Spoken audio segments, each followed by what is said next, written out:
sink your teeth in to whatever problems they're having. I'm actually helping out one of our teams tomorrow morning, who is working through some pricing decisions right now. Just taking an hour and just going over what their problems are, just to help them, because it's fun. Like it's really cool problems that people have when it comes to business strategy. And I mean, that's kind of why I got into business, was do more of the strategy and marketing side. So I love it. I'll be in boardrooms, and I can say definitely last semester I probably talked more in boardrooms, answering or asking questions of people, than probably anyone else in our class. So I take it you're not too interested in getting into the derivative market in a few years. No, yeah, no, not at all. And while we're on that, I was thinking about this the whole way, because in my day job, we're looking at how to deal with the employee performance review, which has always been a mess in terms of a system, because it's always literally a generation and a half out of touch with the people that it means the most to. And I've seen so many systems, and the bigger the system, the less it works. And we've come up with a simple one, but what's come up a lot here, and so I'm kidding when I say this, but how is it possible that a couple millennials can do this without someone holding their hand and telling you how nice you are and wonderful the whole way? Because that's the story about millennials, which I don't get. I've said everything that I hear millennials want, I was always taught that's what I deserve, for 40 years of working, from the time I was 8 in my dad's shop. But what is it that people don't understand about millennials, that what you want, the understanding something meaningful, is if that's something unusual? I've always thought, I don't know where some news media is spreading this perception that millennials are, we're always privileged and we always just think we get what we want.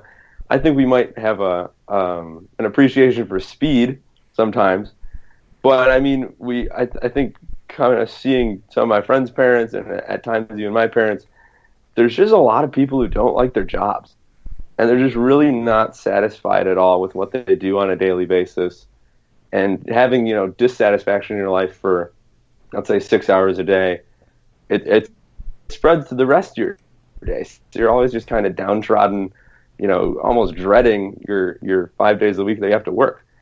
And I think as a generation, we've kind of all grown up with these similar stories, and we're like, well, I don't want to do that. I don't want to not like, working 6 hours a day. I think I should, have the right to like it. So there's a lot of millennials who are completely changing that.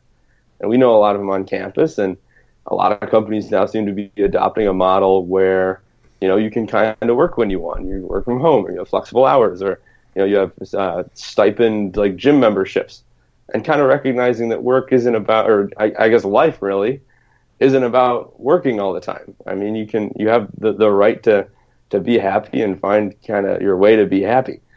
I said I did an interview for our local newspaper, and I said one of the most exciting things about our generation is how we are kind of changing the culture of work, and how we are kind of changing the work day, because you have the right to be happy. How about you, Fiona?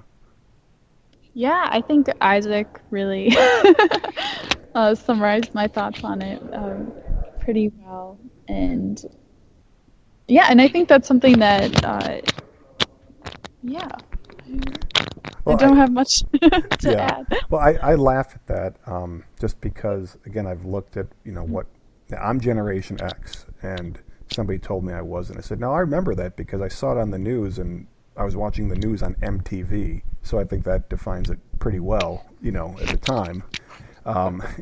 And they're just, I don't think it's that different. I think it's finally there's enough people at a particular age that are all asking for out loud what everybody's always wanted. And I think that there's enough people in the middle that are trying to support it and not squash it. And I think also there's been plenty of bad habits now that people have seen for a lifetime. Like, I've never understood people that work and work and work and work, but they're not really getting much done. In fact, I've told people after about 50, you probably ought to go home. I mean, unless it's one of those really big deadlines, you're not likely doing much more than just staying away from home and so forth. But what's your thoughts on, again, I think you got into it a little bit, Isaac, on, people don't like their jobs. What is it is there something in culture? I mean, I'm a big fan of music, movies, always have been. I find a lot to things that either contrast or with life the way it is or the way it should be. But is there something else besides you having seen enough adults grinding it out without a smile that people can begin to see a change in our society? I mean, that's pretty deep. Sorry for dropping that one on you here. Yeah, and by the way, everybody, we don't rehearse these interviews, you can tell. Oh, jeez. I'm pushing you. Yeah. No, I'm just thinking here. Man, I mean, millennials are starting companies that I'm pretty sure now we're at a faster rate than other generations have, or definitely earlier. I feel like at the university level, since entrepreneurship is booming, new company creation has to be getting pushed younger and younger in age, which is nice. I think we still have a couple of years left until we start talking proof points, though. I mean, your oldest millennial is, or I guess millennial or Gen Z. Oh, yeah, they're coming, right. Those are the centennials. Because, I had to look that up while we were having our meeting about the new rating system to tell people that stop blaming it on the millennials. Yeah. Right. I mean, are they even 30 yet? I mean, we're really not that old. But I'm really interested, though. I think I'm on the same page where there is going to be some change. I don't know when it's going to happen, but I think we'll see a shift towards something like that I touched on earlier, where we talk about changing the workday and kind of changing the culture around work. I mean, there aren't many millennial politicians yet. I think that'll be an interesting shift, is when we see a little bit of the old guard retire. I'd agree with that, because give it some politics. Business politics are joined at the hip, and they have been for a long time. And I think that really does drive an awful lot of what we can put into action as a society. People have, again, I grew up, you were saying you didn't know people could be their own boss. I grew up thinking everybody did that, actually. I was confused because my dad, he went to a technical high school where they taught you trades for careers, and he liked running a printing press and essentially started something up like Kinko's, one shop in the Loop in Chicago. And we had a printing press in my basement when I was a kid, and there was a desk that had, office things there. So I thought that's what everybody did, and I was very confused about what these companies were and how they hired people. So that was the bug that was planted in me, and then ironically, I started working for a company that got merged, and really saw the lack of making it vocational. Liking what, I picked this because I liked it. It's more of, I picked it because I saw what the starting salary was, and I liked the way people, appreciate those people with jobs like that. So I definitely think that you all are part of a big societal change. And I don't mean in a trendy way either. I really mean something deeper. So the next thing I wanted to ask you about was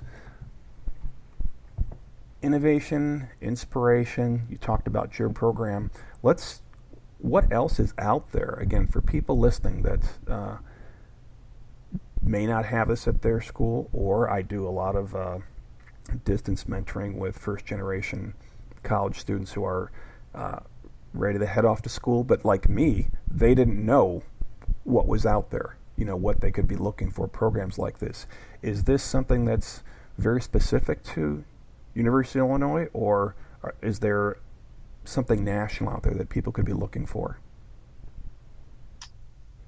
There's Definitely. I mean, from what even friends that I have who go to like smaller private schools, let's say, or smaller private colleges, um, there's business plan competitions a lot of places. Now, is it at the scale that we do it here at the University of Illinois? No. But a lot of colleges now kind of have I mean, there's definitely a trend kind of towards entrepreneurship across education where you're giving students a bit more fidelity in how they go about doing a project or taking ownership on something. Let's see, nationwide programs. There's a program called Future Founders. That's a fellowship, and I think they do cash prizes. There's a couple like VC funds that are now sponsoring student-run VC funds. So who would be like a partner or an associate at a fund, or is actually a student. So there's one called Rough Draft Ventures. That's primarily based in the East Coast. And then there's another one called Dorm Room Fund that does national investments across the U.S. But I think entrepreneurship is kind of on the uptick now.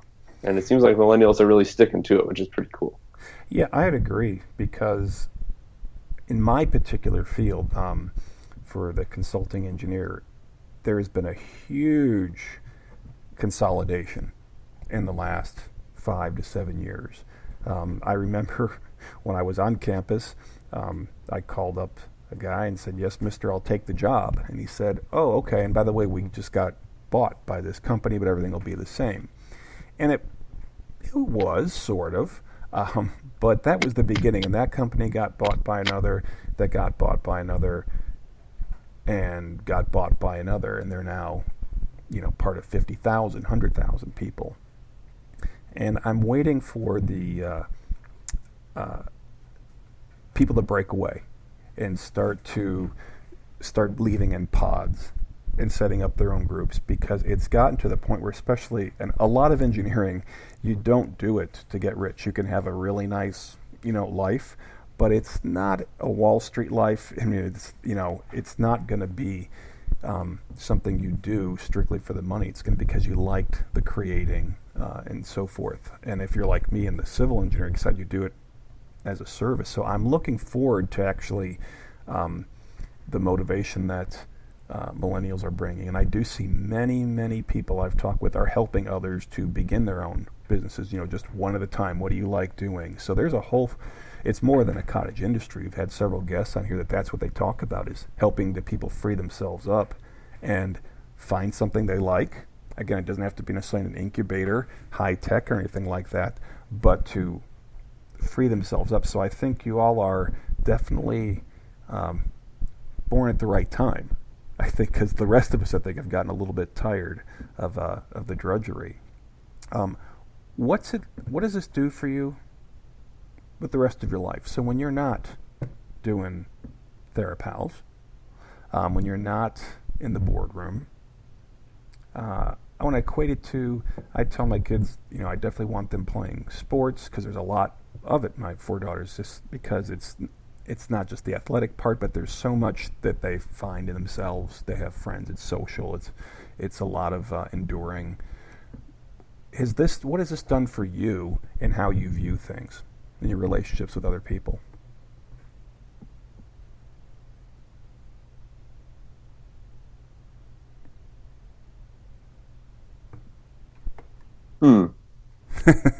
That's another thinker, Dave. I know, and I'm sorry, but I am a dad also, so I'm trying to do your parents a favor, because you're never going to give them the answer. So, what do you think? Just first answer, best answer. I've definitely met more people because of stuff like entrepreneurship. I mean, we're not, of all the people I do know who run companies, I mean, we're not,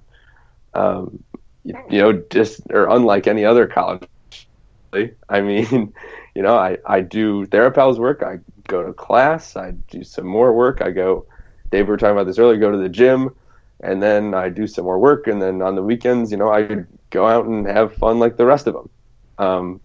That being said, my professional experiences have started probably a little bit earlier, and I've been able to meet people a little bit higher up on the totem pole a lot earlier.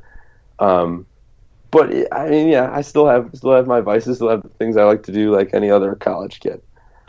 And Illinois is number 2 on